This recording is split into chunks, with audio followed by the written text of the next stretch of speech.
सभी साथियों का आज के इस इंग्लिश लिटरेचर के वीडियो में स्वागत है। साथियों, आज हम जिस टॉपिक पर डिस्कस करेंगे उसका नाम है सोनेट। ये एक लिटरेरी डिवाइस है जिस पर हम चर्चा करने जा रहे हैं। तो हम ये जानेंगे कि सोनेट क्या है, इसका मीनिंग क्या है, कितने प्रकार के सोनेट होते हैं और परीक्षा में किस किस बिंदु पर पूछा जा सकता है, उस पर हम इसकी चर्चा करेंगे। आपका हमारे चैनल नॉलेज वन डायरी पर स्वागत है। आपसे निवेदन है कि हमारे इस चैनल को ज़्यादा से ज़्यादा सब्सक्राइब करें, शेयर करें और लाइक करें, कमेंट कीजिए। तो चलिए आगे बढ़ते हैं। सबसे पहले हम जानेंगे कि सोनेट की डेफिनेशन क्या है। What is the definition of sonnet?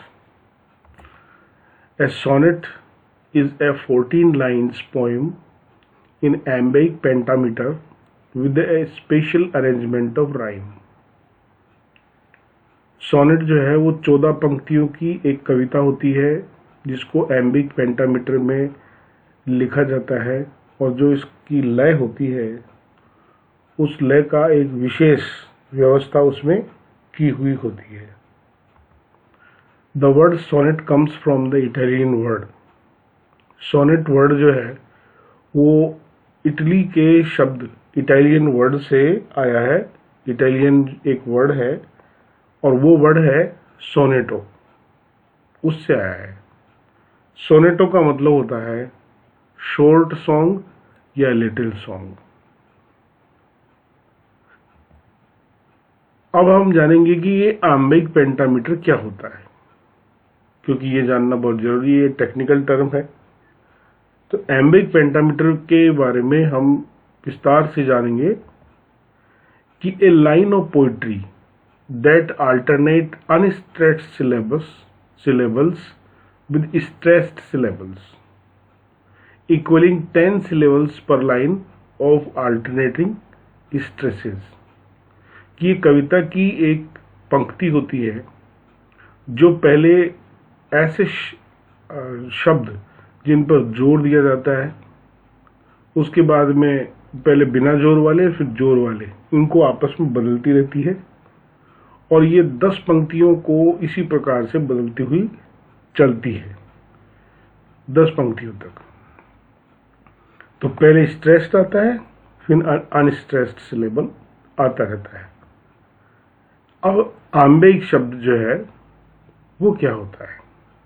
Ambhik जो है a metric foot with 2 syllables unstressed followed by stressed. ये एक मैट्रिक यानी जो लय वाला एक ये होता है, लय होती है ये, जिसमें 2 सिलेबल जिन पर जोर नहीं दिया जाता है और बाद में जोर दिए जाने वाले शब्द इसके पीछे पीछे आते हैं। मीटर क्या होता है। In poetry metre refers to a rhythmic structure of a verse. कविता में मीटर का शब्द गीत के जो रिदमिक यानी जो तालव्य जो ढांचा होता है, गीत वाला जो ढांचा होता है, उससे होता है कि किस तरीके से हम इसे गा सकते हैं, उसका एक स्ट्रक्चर है। अब हम जानेंगे कि ये पेंट क्या होता है। अब तक हमने जाना आम्बिक और मीटर और इसके बारे में, अब जानेंगे पेंट क्या होता है। This word comes from the Greek word 4-5, कि जो ग्रीक शब्द है जिसमें 5 को पेंट कहा जाता है in context of the poetry. ये कविता के संदर्भ में विशेष रूप से इस्तेमाल किया जाता है। इसलिए एम्बिक पेंटामीटर का मतलब होता है 5 पंक्तियों वाली लाइन, जिसमें 5 प्रकार वो मतलब उसका मीटर जो है वो 5वें स्वर में बोलना जाता है इसमें। अब अपन जानेंगे कि सोनेट की क्वालिटीज क्या क्या है। तो अपन उसको समझ रहे हैं। इसमें सबसे पहले 14 लाइन्स होती है, इसको ध्यान में रखिए। दूसरा, ये एक लिरिक पोइम होती है, यानी गीत कविता होती है ये। तीसरा, ये एम्बिक पेंटामीटर में लिखा जाती है। और फोर्थ है, ये एक स्ट्रिक्ट राइम स्कीम का अनुसरण करती है। राइम स्कीम होती है इसकी, उसका अनुसरण करती है। हम आने वाले अभी थोड़ी देर में हम जानेंगे कि राइम स्कीम क्या है और सोनेट में राइम स्कीम किस तरीके से यूज की जाती है। पेंटामीटर का मतलब होता है 5 मीटर। तो ये 5 मीटर में इस्तेमाल की करते हैं अपन इसको। इस 5 मीटर में 10 मोनोसिलेबल्स होते हैं और फिर उसके बाद में 10 फीट होते हैं। 10 इसकी लय और चलती है। मोनोसिलेबल्स का मतलब होता है कि वे जिनको हम मतलब एक ही प्रकार के जो स्वयं ही अपने आप में एक सिलेबल होता है, उससे इसका तात्पर्य है। जैसे इसका एक एग्जाम्पल देखिए, shall I compare thee to a summer's day. अब इसमें स्ट्रेस सिलेबल है, जैसे शैल में ए पर स्ट्रेस है, कंपेयर में है, तो इसमें हर प्रकार से इसमें स्ट्रेस सिलेबल है। तो इस तरीके से अपन इसको देखते हैं कि ये पेंटामीटर में 5 मीटर होते हैं, जिसमें 10 मोनोसिलेबल्स होते हैं और इसका एग्जाम्पल नीचे हमने दिया है। ये इस तरीके से फॉलो होता है, पहले स्ट्रेस्ड होता है, फिर अनस्ट्रेस्ड होता है। ये सिस्टम कहलाता है एम्बिक, इसको एम्बिक कहते हैं। अब ये 2 प्रकार का होता है, एम्बिक होता है और उसको ट्रोकेक भी कहते हैं। ये सिस्टम 2 तरीके से हम इसको बोल सकते हैं, एम्बिक भी बोल सकते हैं और ट्रोकेक भी बोल सकते हैं। अब अपन जानेंगे कि what is rhyme scheme. Rhyme scheme क्या है, हम इसको जानेंगे। तो इसकी डेफिनेशन है कि a rhyme scheme is a pattern of rhymes at the end of each line of the poem or a song. Rhyme scheme जो है वो लय, जो ताल होती है, उसका एक पैटर्न होता है जो कविता के हर पंक्ति के अंत में या गीत के अंत में एक विशेष प्रकार का स्वर पैदा करती है। इसके एग्जाम्पल सोनेट 73 को अपन देख सकते हैं, जो नीचे आपके सामने आ रहा है। That time of year behold, इसमें ए आ रहा है। व्हेन येलो लीव्स हैंग, इसमें बी आ रहा है। अपॉन दीज बोज कोल्ड, ये ए आ रहा है।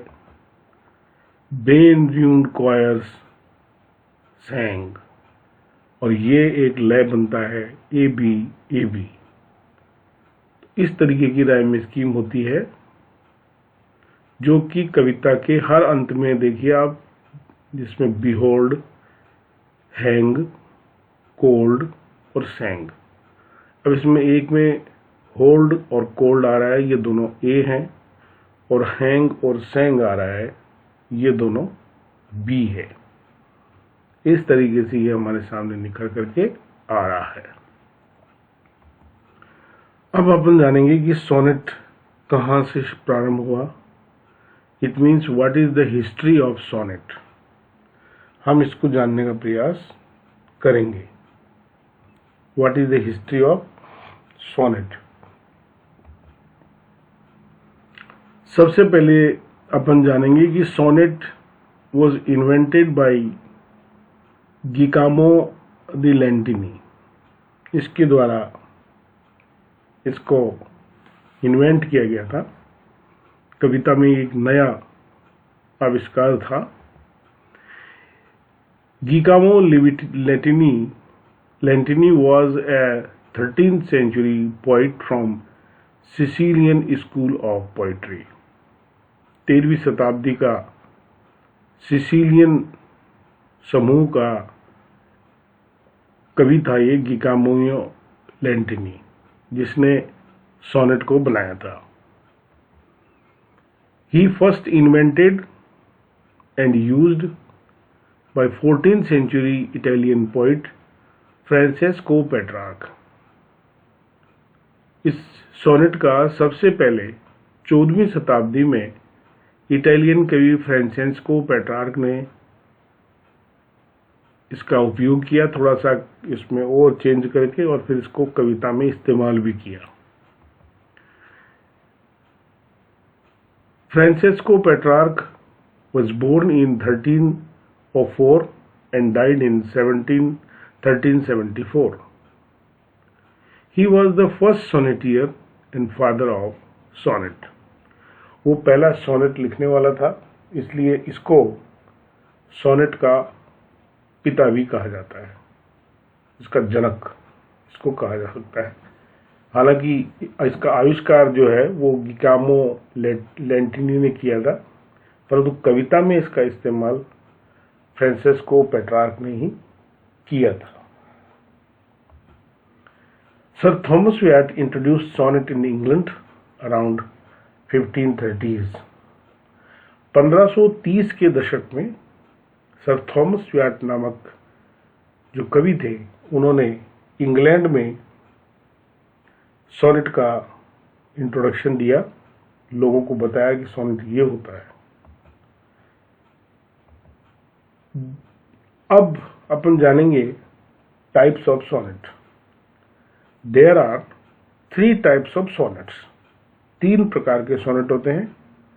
पहला पेट्रार्कन सोनेट, दूसरा शेक्सपियरियन सोनेट, तीसरा स्पेंसरियन सोनेट. अब अपन इनको एक एक को समझेंगे कि पेट्रार्कन क्या है, शेक्सपियरियन क्या है, स्पेंसरियन क्या है. तो सबसे पहले अपन जानेंगे Petrarchan sonnet. This sonnet was named after the Italian poet Francesco Petrarch. जैसा कि नाम से ही लग रहा है कि इटालियन कवि फ्रांसेस्को पेट्रार्क के नाम से इसको पेट्रार्कन सोनेट कहा जाता है. This is also known as the Italian sonnet. इसे इटालियन सोनेट भी कहा जाता है. This sonnet has 14 lines in iambic pentameter. और इसकी क्वालिटी है कि इसमें 14 पंक्तियां होती है और इसका मीटर एम्बिक पेंटामीटर होता है. This is divided into 2 parts. जो पेट्रार्कन सोनेट है इसको 2 भागों में बांटा गया है. पहला है ऑक्टेव सोनेट और दूसरा है सेस्टेट सोनेट. ऑक्टेव सोनेट जो है ही प्रेजेंट्स ए सिचुएशन और ए प्रॉब्लम. इस सोनेट की विशेषता है कि इसमें प्रॉब्लम भी दी जाती है और इसमें सोनेट सॉल्यूशन भी दिया जाता है. सो द सिचुएशन और the problem is presented in the octave sonnet. Then sestet sonnet presents a solution. उसका हल भी उसमें दिया जाता है. द राइम स्कीम इज, और इसकी जो राइम स्कीम होती है वो होती है A B B A A B B A. ये तो होती है ऑक्टेव सोनेट की. और सेस्टेट सोनेट की होती है C D E C D E. ये इसकी राइम स्कीम होती है. इसमें अपन जानेंगे शेक्सपियरियन सोनेट के बारे में. शेक्सपियरियन सोनेट का जो नाम है वो शेक्सपियर, विलियम शेक्सपियर के नाम से पड़ा है. This is named after William Shakespeare.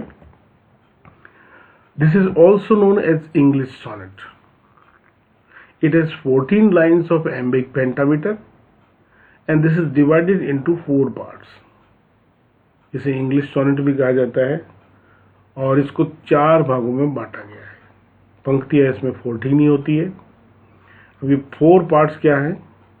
3 क्वार्टेंस, a stanza from which consists of 4 lines.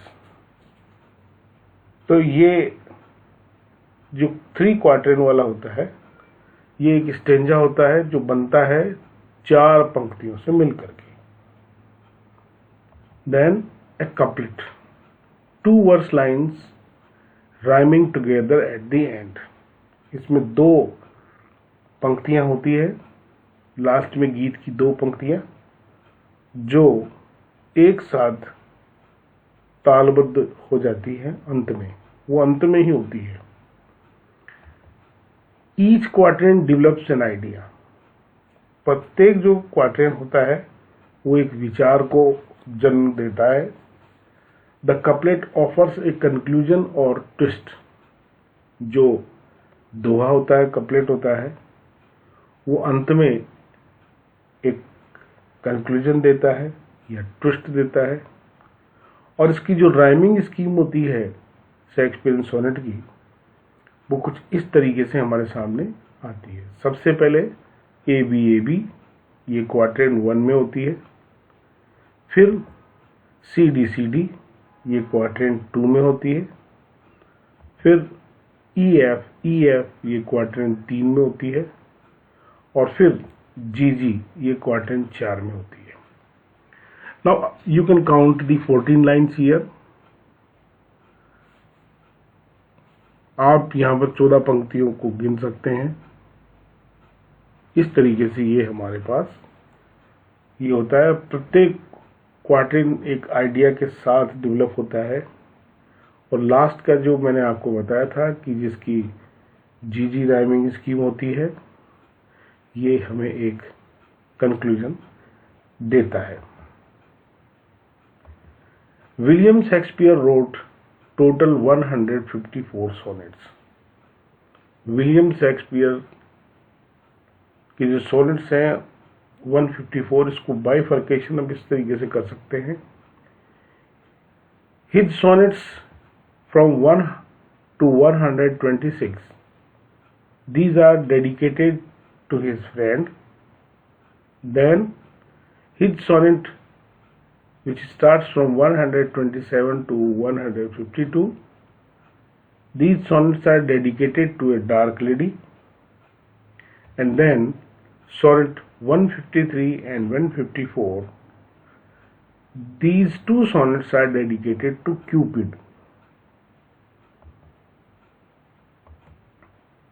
Now we are studying Spenserian sonnet. Spenserian sonnet क्या होता है, इसको अपन पढ़ेंगे. These sonnets are named after Edmund Spenser.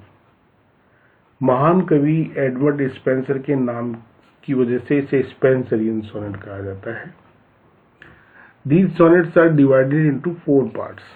ये सोनेट जो होते हैं इसको भी 4 भागों में बांटा गया है. 4 पार्ट होते हैं इसके. 3 क्वार्टेन, ए कपलेट. पहले वाले की तरह से इसके भी 3 क्वार्टेन होते हैं और लास्ट में एक कपलेट होता है. These quatrains presents a thought और a question. इसमें एक थॉट होता है या क्वेश्चन होता है. Then the answer lies within the couplet, and at the end of the 3 quatrains there is a couplet which gives the answer. What is the rhyming scheme of Spenserian sonnet? उसको अपन देखने जा रहे हैं. The first quatrain rhyming scheme is A B. Then the second quatrain B C. The third quatrain is C D. And the fourth quatrain is A E. These are the rhyming scheme. The theme of the sonnets are love, beauty, time and mortality. तो जो भी sonnets Edmund Spenser के नाम से Spenserian sonnet कहलाते हैं, उनकी theme love, beauty, time और मॉर्टेलिटी ही मानी गई है। तो साथियों, ये था हमारा सोनेट पर एक short video. Thanks for your time. आपको अगर हमारा वीडियो अच्छा लगा हो तो इसको सब्सक्राइब करें चैनल को, और लाइक और शेयर बटन को ज़रूर दबाएं। आपके कमेंट्स हमें प्रेरणा देते रहते हैं, तो कमेंट्स भी कीजिए। Keep watching the channel knowledge one diary. Have nice time.